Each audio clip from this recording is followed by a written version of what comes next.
Hello everyone, this is Pam from Shabby Vintage Dreams. I am here today with a project share of a accordion folded album, and I used the papers are from, oh, why can't I think of it? My Muse, I believe it's called.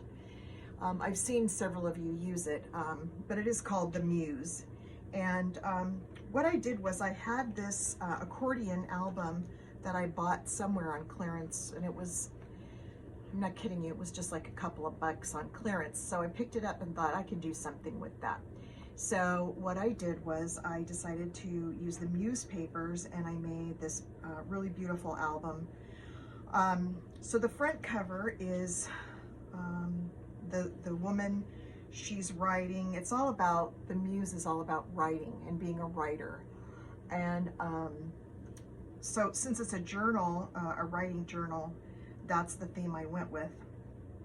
And you can see on the front, I did a little, like a window, like looking in at her.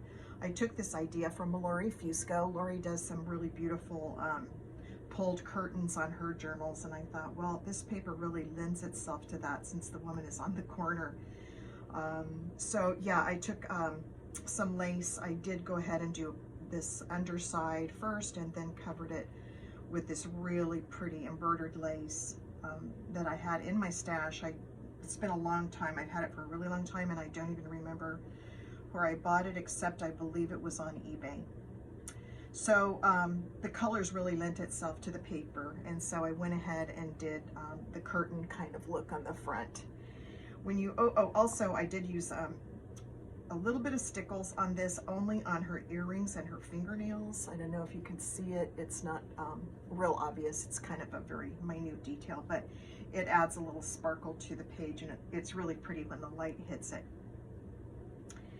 On almost every page, I did tear all the edges, and then inked all the edges of all the papers. Also inked the edges of the actual book, and so it has kind of a vintage look. And I did also use some very antique laces in this project. So when you open it up, when you start it, the very first page, you can see has this is all paper from the pack, from the Muse pack, and this is a piece of vintage eyelet lace, and I made a corner pocket here for journaling, and then there's a couple of tags also here for writing. And this cutout also has some sparkles on it, the butterfly.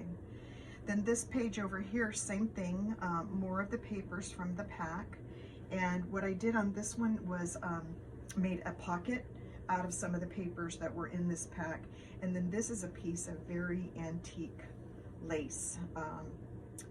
I'm sure it's over 50 years old, but I'm not exactly sure how old it is. A retro stamp here that I got from an auction on Patty Lang's channel.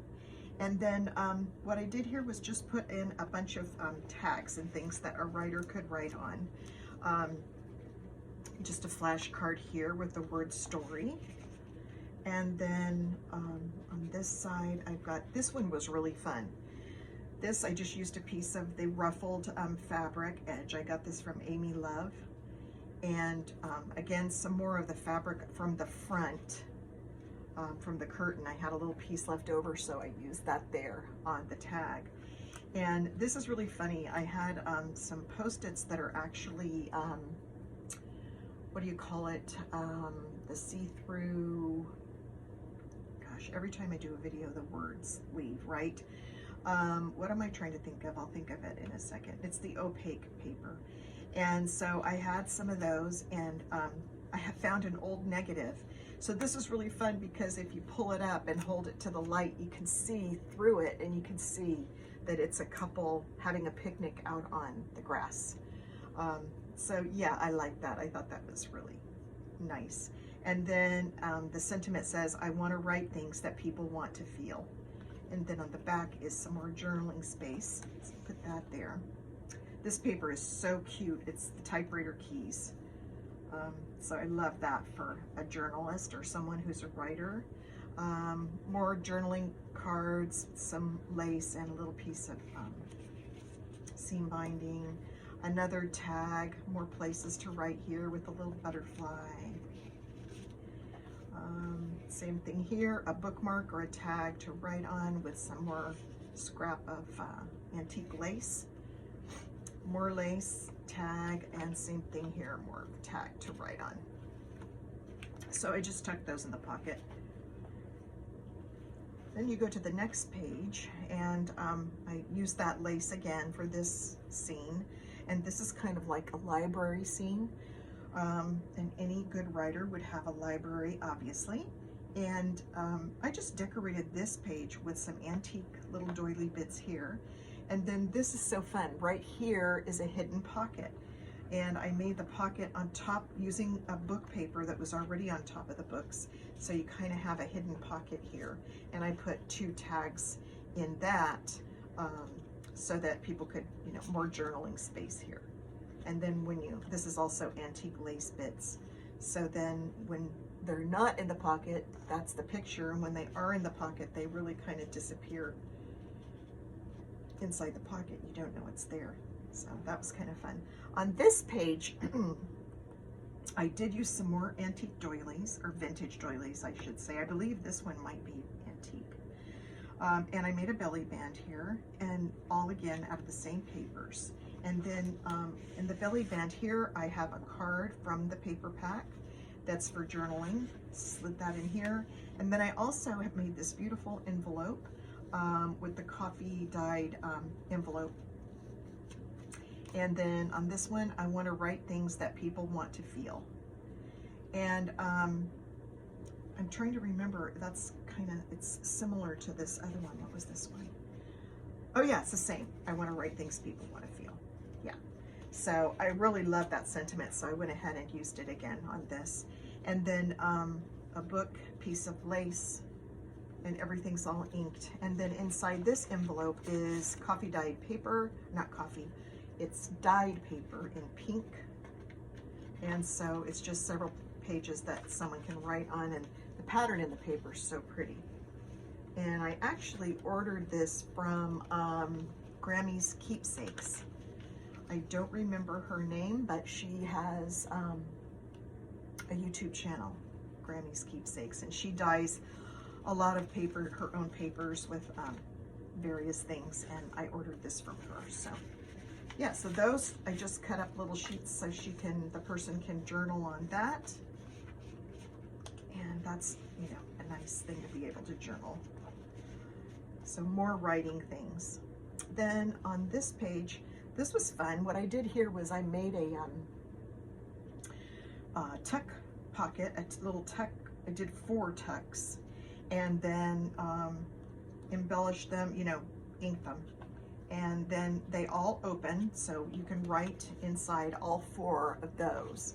And then at the same time, they provide areas to tuck things, notes or cards or tags. So I just filled this area up with tags from the paper pack, and they're all perfect for journaling. So there's a lot of real estate on this page in terms of what's available to write on. And then, you know, you can tuck them back in here however you want, or tuck additional things in here too, for that matter. So that was fun. This page is just a plain page. We're going towards the back cover now. And again, I used some bits of lace seam binding here that I had left over, and this is all from the paper pack. And then on the back cover, I went again with the look of the curtain inside the house. I have a piece of the fabric here with the really beautiful embroidery that was also used on the front as the curtain. And then I had another antique doily piece, so I used that here and put some seam binding across the corner. And it still kind of has the effect of that room that she's in with the curtain pulled to the side. Then on the back pages, when you open it this way, this page, I have this clipped in here. This is really fun. I used a bunch of layers of the paper doilies here, and inked them all up so it has texture and they stand up kind of like a flower. And on just a regular pocket. And I believe this is from a paper pack. I can't remember which paper pack this is from. But anyway, the sentiment on this one says, "Breathe, darling. This is just a chapter. It's not your whole story." I think that's so cute. And then inside this, I have a ton of the journaling cards that come with this paper pack. So this is just loaded up with blank cards for journaling. This one's really cute with the pen and ink. And most of them you can write on both sides, so that's a lot of journaling space or writing space for whoever gets this journal. And then this page is so cute. She's sitting at her typewriter and she's typing away, and it says, "Write like it matters," and it will. This is a piece of seam binding, or not seam binding, I'm sorry, antique lace. And then I did make this piece here a pocket, so that when you pull these out, there's a couple of more tags with seam binding, so a little bit more writing area here. And then this just goes in the pocket. It's getting caught on my seam binding there. So that goes there, and that's gets paper clipped there. And then this page, I made a pocket, again, using the same papers. I decoupaged this page, actually. Just tore out some of the papers and decided to ink them and use the raw edge here. Made a pocket on this page with some more lace scraps. And it says, "It isn't about the words we use, it's about the emotions we evoke," which I really like that. And the little Tim Holtz word here that says "discover." And then these are tags that go inside the pocket. "Words, our most inexhaustible source of magic." I like that. And then more journaling area, and this is antique lace, and this is just a doily that's been inked up. So that's more journaling space there. Those go inside that pocket. Then when you turn this, this pocket is made completely of the very antique lace that I have. It is, I did back it with paper from the kit, or from the paper pack. So to make a pocket, because the lace was pretty delicate on its own. So it is backed with paper. Made a pocket here, just put some really pretty trim here and a butterfly. And then in this pocket is a glassine envelope that I decorated. And the envelope is just really pretty ephemera card I had and backed with some lace. It's all been inked up, so that's just kind of pretty. And then inside this pocket is a little notepad, and this is got the typewriter on front with the books in the back, which is really cute. And inside here is coffee dyed paper, so it's a little bit of a notebook. And the inside has got the typewriter keys on the paper, which I just love. So that goes there, and that goes in this pocket here. And then the last page is coffee dyed paper. I just covered it with the back cover. It says "Question the Voyage," so you've got journaling space here. Also, I didn't mention, but there's plenty of journaling space here too when you take this pocket out, or this envelope out of there. You got plenty of area to write. And this was a gift to me from Mimi in Mimi's, I think it's called Mimi's Crafty Shop. She gifted me this piece of ephemera that she made, and it's perfect in my book. So I glued that right there for the back cover. And then when you turn this, you're right back to the front. So yeah, so it was really fun to make this album. I don't have an Etsy shop. I'm in the process of deciding if I want to open an Etsy shop, but this book will be for sale. If anyone's interested, you can leave me a message or email me, and I will respond back to you. But I don't have my Etsy shop up and running yet, so yeah, so you can just send me a message if you're interested in that. So thanks everybody for watching. I really appreciate it. And if you could give me a thumbs up, any comments you have, I would really appreciate hearing back from you. And until next time, stay safe. Bye-bye.